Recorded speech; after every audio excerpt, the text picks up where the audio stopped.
Welcome. Great to have a few minutes together today. Thanks for joining us here. Faith Baptist Church is certainly a place of blessings and busyness.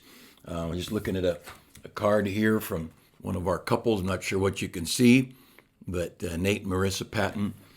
Nate was raised here, went to our Christian school, saved here, baptized here, surrendered his life to serve God here. And whatever the world wants to say, it's great when young people choose to serve God. The world might say Christianity is a waste, or living your life dedicated to Christ, forfeiting what you could be doing. What a silly world we're in that thinks somehow a credentialed degree or a big house or a lot of money in the bank could somehow make you happier, give you happier kids, give you a better marriage. Pretty ridiculous world we're in. They've got no values. They don't understand, and it's just it's a sad thing to me. And I look at our young people like Nate and Marissa, and think just what a delight to be around them. And they got a little one now, and they're any day now heading out to the Philippines as missionaries, and I'm happy for them. And it's wonderful when young people see the purpose for their life. One of the greatest struggles, I think, that humanity has, whether it be in a third world country or in a prosperous nation, is purpose. Why are we here? What am I here for? And life is hard. Why am I putting up with these hard things? I mean, our military understands they've got an objective, and they're putting up with these hard things because they're going to achieve their objective. Then when they're done, they get to go back to a not so hard life. But as a human being, day in, day out, trying to pay the bills, trying to come up with food money and money for a roof over your head, all those things. Why? Why am I doing all this? What's the purpose of my life? What's the value? Why do I do all these things? And I think a lot of the drugs and alcohol, I think a lot of the immorality, I think a lot of the passionate money-making fervor that people have, where they forfeit their marriage and their kids and all things else that are, relaxing, enjoyable in life to make more money. I think they do it thinking, maybe that's what I'm here for, just to make money. And what a sad thing. I remember being at the Hearst Castle, and they were talking about the guests, all of the Hollywood elites and famous people that would come up there and visit in Hearst Castle. And they'd have a dinner time way late, like 9 o'clock at night or 10 o'clock at night would be dinner.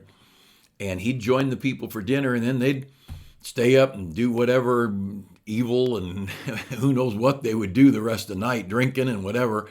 And he'd go back to work. People said he'd work 20 hours a day. He was one of those guys that could go nonstop. Very successful, the one who basically controlled most of the newspapers in America in his time. And but for what cause? I mean, now he's been dead for many years. The first time I heard the name Hearst, for you that are my age and older would know Patty Hearst, and the stories of kidnappings and communist associates, and his daughter sure didn't follow in his footsteps, or granddaughter maybe, I don't know, I don't remember the story, but I think purpose. What are we here for? Why are we here? And I want to take a minute or two, but before I do, I'm going to start in Psalm 139. But before I get there, I just wanted to say again how thankful I am for the amount of time and energy. Boy, people did so much the last 2 weeks. We raised money to mail out 10,000 gospel flyers with an invitation to our anniversary, and then we handed out, I mean, door to door, face to face, to another 10,000. That's a lot of time on the streets. And thank you that got involved. And I know we had people just pass them out at the store and when they're going grocery shopping, or neighbors or whatever. And a lot of time in prayer, a lot of many hours door to door and soul winning. And I'm not sure how many people were saved the last 2 weeks surrounding these two anniversary Sundays. I'm going to say 70 to 100 people trusting Christ, and a lot of visitors back. A lot of our visitors that came on the 14th came back on the 21st.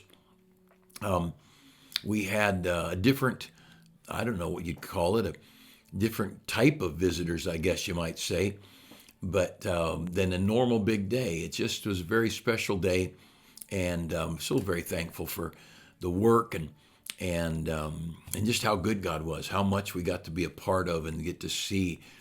And it was just a great couple of Sundays, and time in between, of course, Dr. Bob Gray and then Kevin Walker. What a great thing having Kevin Walker join us.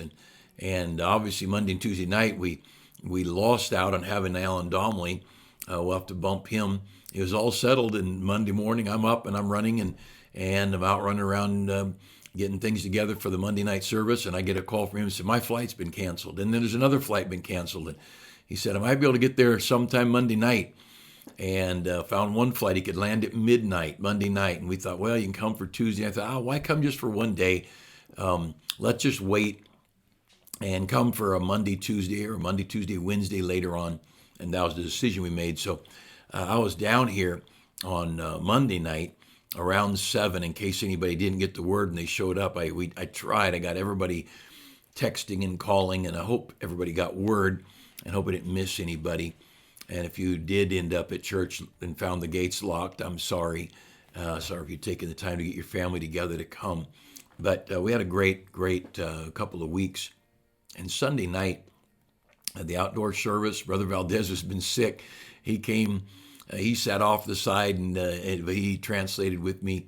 And I love the Valdezes and the staff. And what a great couple weeks. But thank you for your work. But this thing about purpose, over in Psalm 139, first of all, in chapter 139 of Psalms, verse 1 and 2, thou hast searched me and known me, thou knowest my downsitting, my uprising, thou understandest my thoughts afar off.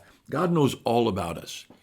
God knows everything about us. If you read over in Jeremiah chapter 1, it says God ordained Jeremiah to be a prophet from the womb. And God had ordained this. Jeremiah was called to preach before he was born, before he breathed natural air, normal air. And God knows what's going on. And he's very much aware. He goes down a little bit further in verse 14. I will praise thee, for I'm fearfully and wonderfully made. Marvelous are thy works, and that my soul knoweth right well. God made us, and it's a wonderful thing.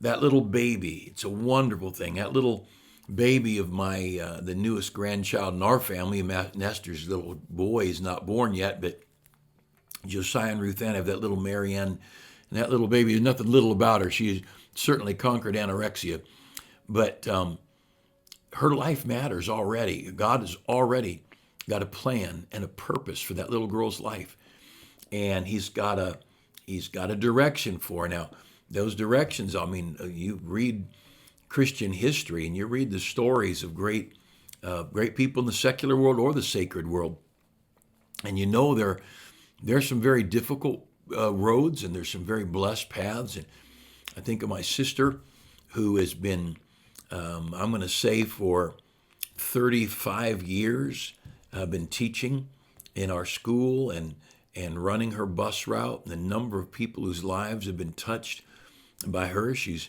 been to the Philippines with us. She's traveled a little, but basically her life has been centered around her Sunday school class, her Christian school class, and then her bus route.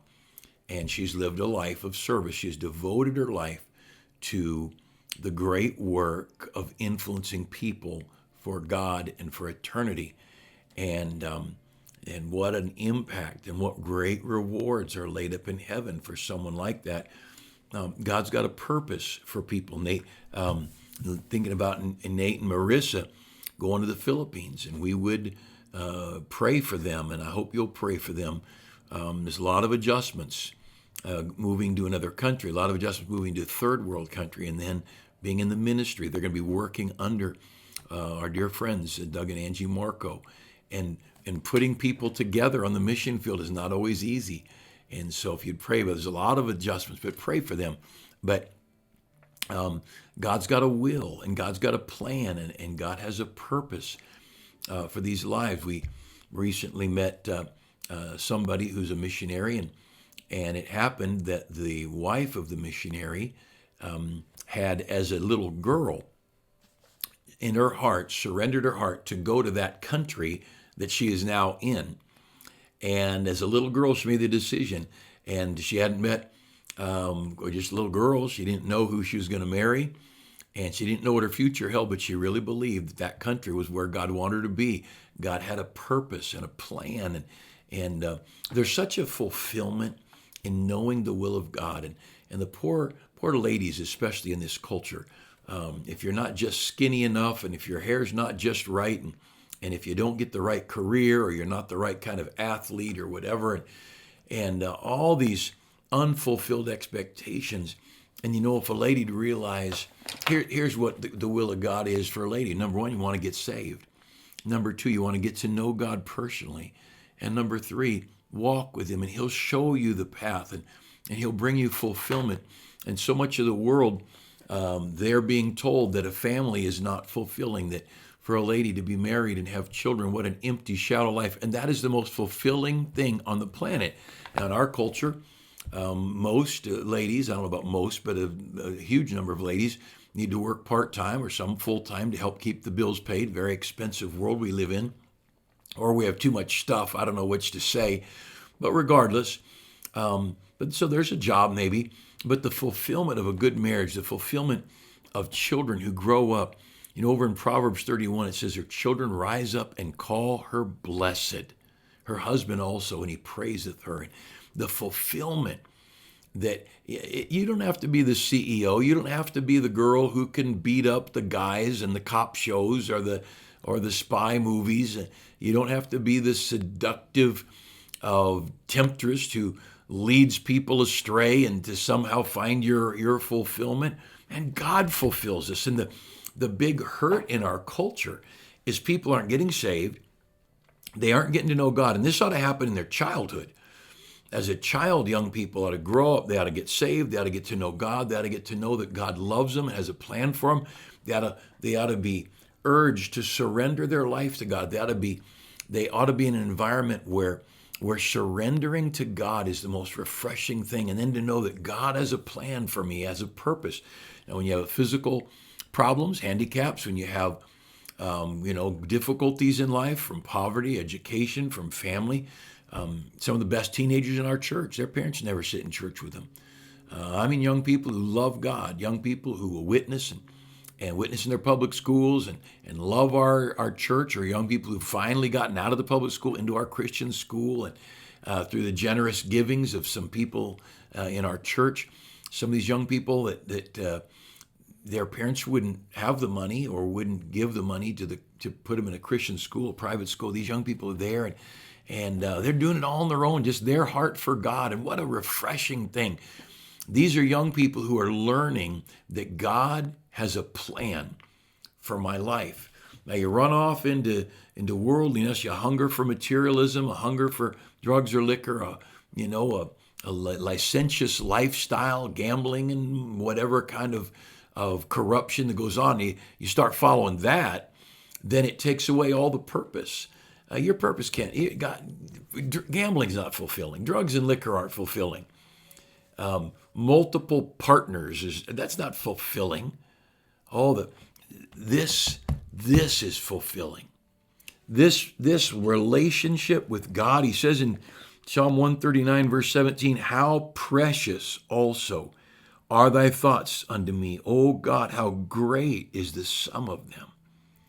And he's just talking about how wonderful it is to know that God loves him.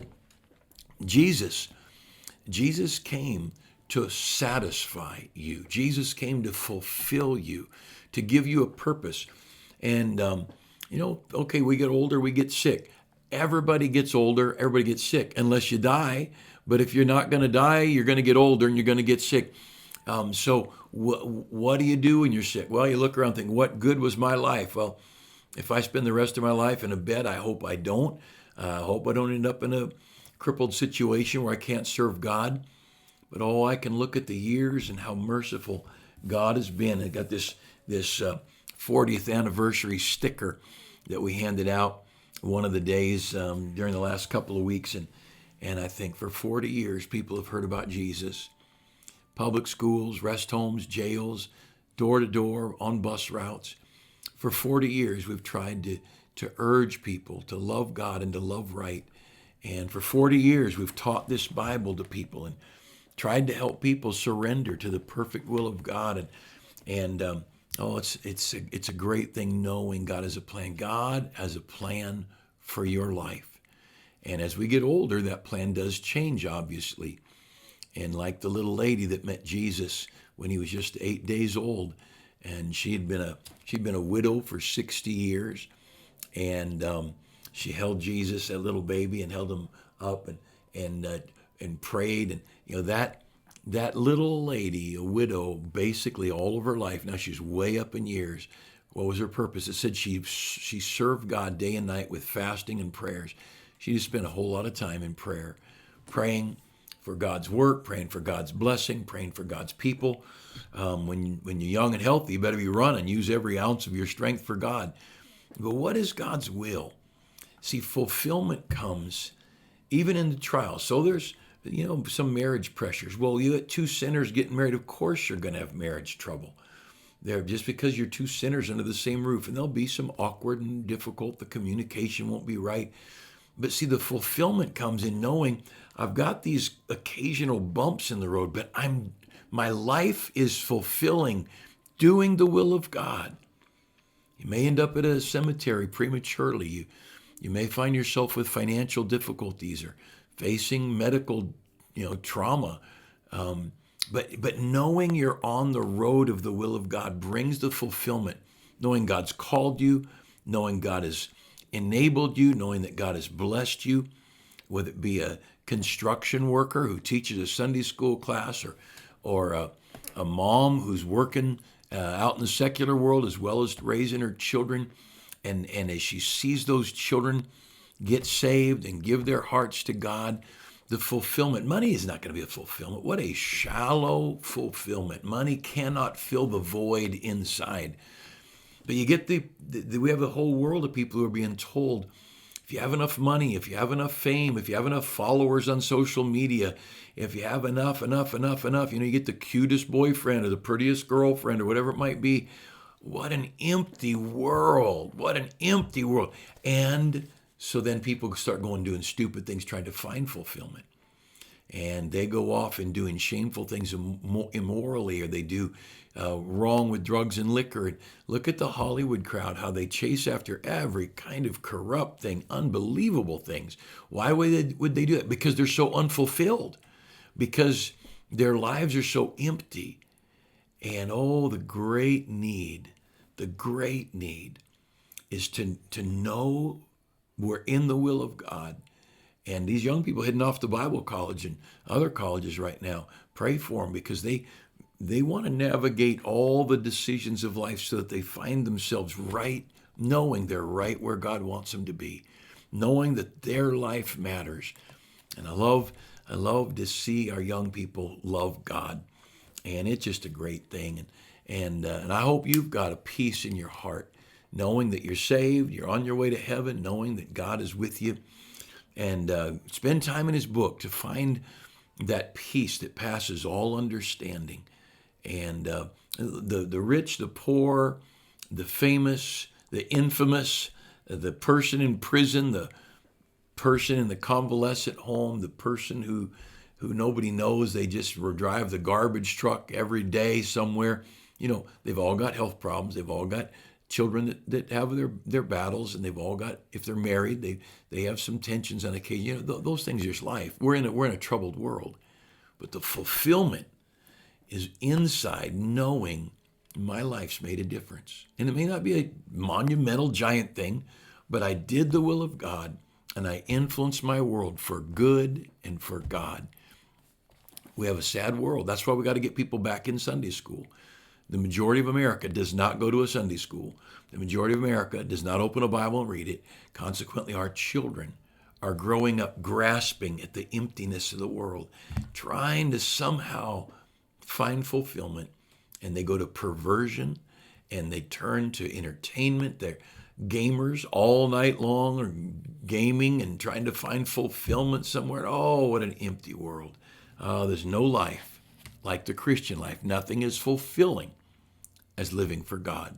And I hope you that go to our church, let's live for God. Let's live for God. Whatever he brings, let's live for him.